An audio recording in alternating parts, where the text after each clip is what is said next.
11 दिन बाद मेघालय की एक खाई जो कि 1000 फीट गहरी थी, उसमें एक व्यक्ति की लाश जिसके सीधे हाथ पर लिखा हुआ था राजा। यहीं से कहानी शुरू होती है राजा रघुवंशी की। जय हिंद, राम राम। सभी बहुत बढ़िया होंगे, अच्छे होंगे, स्वस्थ होंगे, अपना और अपने परिवार का ख्याल रख रहे होंगे। एक तरफ मेघालय है तो दूसरी तरफ मध्य प्रदेश इंदौर और बीच में है यूपी गाजीपुर।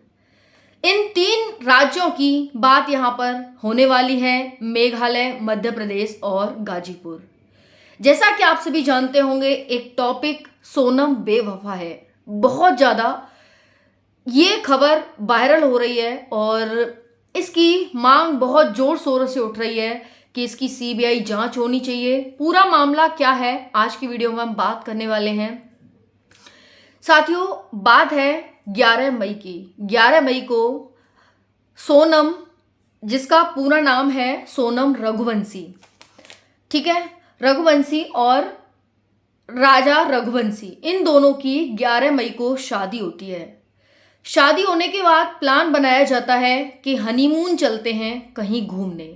और हनीमून जाना चाहते थे जम्मू कश्मीर, लेकिन जम्मू कश्मीर में आपको पता है हाल ही में एक घटना हुई थी, एक बहुत बड़ी घटना थी। उसको देखते हुए प्लान बदल जाता है और ये पहुंच जाते हैं मेघालय।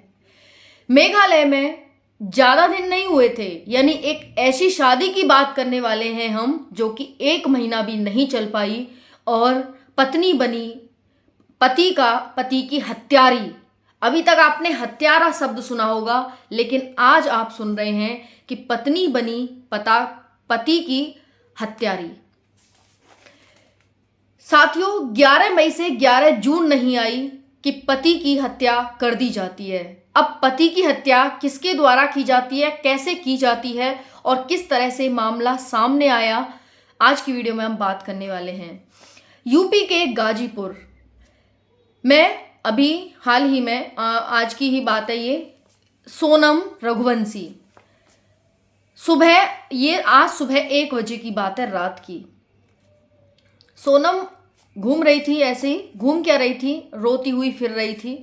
अब वैसे ही एक चाय वाले के पास पहुंचती है, वहाँ नंबर फ़ोन वगैरह मांगती है, घर वालों से बात करती है और घर वालों से बात करते करते बहुत ज़्यादा रो रही होती है। इतने में जो चाय वाला होता है वहाँ पर, जिसका फ़ोन लिया होता है उसने, उसको कुछ शक हो जाता है और वहाँ और भी आदमी होते हैं, उनको थोड़ा शक होता है कि कोई बात तो है, क्योंकि आजकल का माहौल ही आपको पता है कि हर किसी पर शक करना ही बनता है कि भाई ऐसा है तो कुछ हुआ तो नहीं है। तो इतने में चाय वाला है वो 112 नंबर डायल करके पुलिस को बुला लेता है कि भाई कोई दिक्कत हुई तो मैं फंसूंगा, इससे अच्छा मैं पुलिस को ही बुला लेता हूँ। पुलिस आ जाती है और जो वो है सोनम रघुवंशी है उसको वहाँ से उठा लेते हैं और उसको थाने में ले जाते हैं, पूछताछ वगैरह करते हैं, उससे पूरी पूछताछ चल रही है।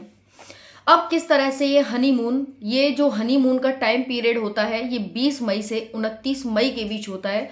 ये इस टाइम पीरियड में हनीमून घूमने जाते हैं। घर वालों से, यानी जो सास ससुर होते हैं, लड़के के माता पिता होते हैं, वो संपर्क में थे, लेकिन उनका धीरे धीरे संपर्क टूट जाता है और फिर पति की हत्या के बाद फिर से सोनम के पास फोन आता है। घर वालों को नहीं पता होता है कि उनके बेटे राजा रघुवंशी की हत्या हो गई है। फिर सोनम बात करती है, लेकिन कुछ ऐसे ही अनबन करते हुए फ़ोन काट देती है और उसके बाद वो फिर दोबारा अपने सास ससुर से बात नहीं करती है। इसी के बाद ये धीरे धीरे न्यूज़ में चलने लगता है। इतने में जब उधर देखा जाता है, अब ये राजा रघुवंशी का कत्ल हो गया है, मर्डर हो गया है, वहाँ पर औजार मिलते हैं, दराती मिलती है और भी बहुत सारे वहाँ पर औजार मिलते हैं कि इसकी हत्या की गई है, कैसे की गई है। ये पता चलता है जब लड़के यानी राजा रघुवंशी के घर वाले, जब उन्हें, आज पता है आपको 9 जून है और इनका जो हनीमून का टाइम पीरियड था वो 20 मई से 29 मई के बीच था। 29 के बाद 30, 31 यानी लगभग 11 दिन हो जाते हैं और पता नहीं चलता है। उसके बाद लड़के यानी राजा रघुवंशी के घर वाले घर से निकल जाते हैं और ढूंढते ढूंढते उन्हें पता तो था ही कि मेघालय गए हैं और मेघालय में उन्हें, जब वो सभी इस जगह ढूंढते हैं, उन्हें नहीं मिलता, तो वैसे ही वो खाई में देखते हैं तो 11,000 फीट नीचे राजा रघुवंशी पड़ा हुआ था और दराती पड़ी हुई थी और उसका बॉडी पूरा खराब हो चुका था। ये किसी ने कत्ल किया है, मर्डर किया है, अभी इसकी छानबीन चल रही है। लेकिन ये टॉपिक बहुत ज़्यादा वायरल हो रहा है कि किस तरह से अब अपनी पत्नी पर भी ये बिलीव नहीं किया जा सकता कि वो पत्नी आपकी है। जी हाँ, बिल्कुल सही सुन रहे हैं आप सभी। आज का जो माहौल है, आज का जो इन्वायरमेंट है, इसे देखते हुए हम किसी पर भी विश्वास नहीं कर सकते कि अगर हम पत्नी के साथ हैं तो हमारी पत्नी है, कि पति के साथ है तो हमारी पत्नी है, क्योंकि वो हमारी है या किसी और की, ये हम पता भी नहीं कर सकते, है ना। तो भाई बच के रहें, सुरक्षित रहें, सावधान रहें, अपना और अपने परिवार का ख्याल रखें, क्योंकि हमें पत्नी और पति से ज़्यादा विश्वास अपने माता पिता पर होता है और माता पिता कभी ऐसा नहीं करते हैं। वो रेयर केस छोड़ दें, बाकी अभी छानबीन चल रही है, सारी चीज़ें आपके साथ आएंगी, सामने आएंगी और हर अपडेट आपको मिलती रहेगी। सोनम बेवफा है या नहीं है, इससे संबंधित फिलहाल सोनम कार्यवाही में है, सारी पूछताछ की जा रही है कि भाई आखिर हुआ क्या था और किस तरह से यहाँ पर ये चीज़ें हुई थी। तो अब बाकी जो निकल के आएगा वो आपके साथ शेयर किया जाएगा। चैनल से जुड़े रहें। राधे राधे।